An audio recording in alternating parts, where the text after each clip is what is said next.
You were there. You were awake, breathing, looking around. People were speaking to you. You were learning faster than you ever would again. And you remember absolutely none of it. Not a single image. Not a single face.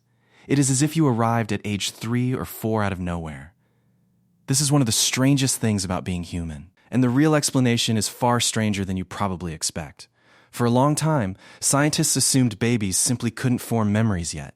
The hippocampus, the region most critical for long-term memory, is underdeveloped in infants, so nothing gets recorded. Clean and simple. But that explanation fell apart, because babies clearly do form memories. Psychologist Carolyn Rovi-Collier demonstrated in the 1980s that infants as young as 2 months old could learn to kick their legs to make a mobile move, and they remembered this association days later.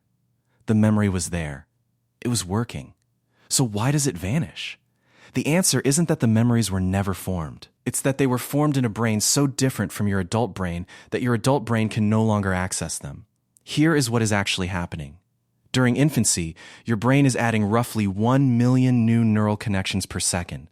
Then, around age 2, a massive pruning process begins. Neuroscientist Paul Frankland and researcher Sheena Josselyn studied this and proposed what they call neurogenesis-induced forgetting. New neurons being born in the hippocampus don't just add capacity. They actively disrupt existing memory traces. Your brain literally grew over your earliest memories. But there is a second layer, and it is stranger still. Memory is not a recording. It is reconstructive. Every time you remember something, you rebuild it on the spot using cues. A word, a smell, a story you've told yourself before.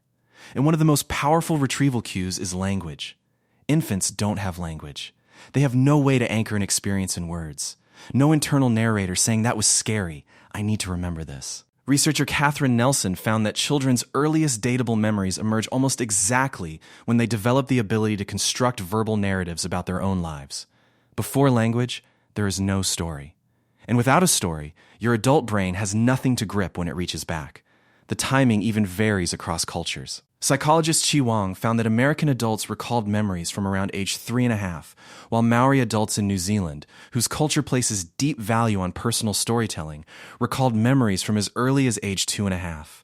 The more a culture trains children to narrate their own experiences, the further back adults can reach. Language doesn't just record experience. It determines how far back your memory can go. And here is what makes all of this quietly unsettling. The person who first learned your native language, who formed your earliest emotional attachments, who first understood that a face could mean safety, that person is gone. Not dead, but unreachable. You share a body with them. You inherited their emotional patterns, their earliest learned associations, but you cannot remember being them. The earliest version of you built the foundation everything else rests on, and then disappeared without leaving a single image behind. You were there, fully alive, fully feeling, fully learning. You just can't remember being there. And now you know exactly why.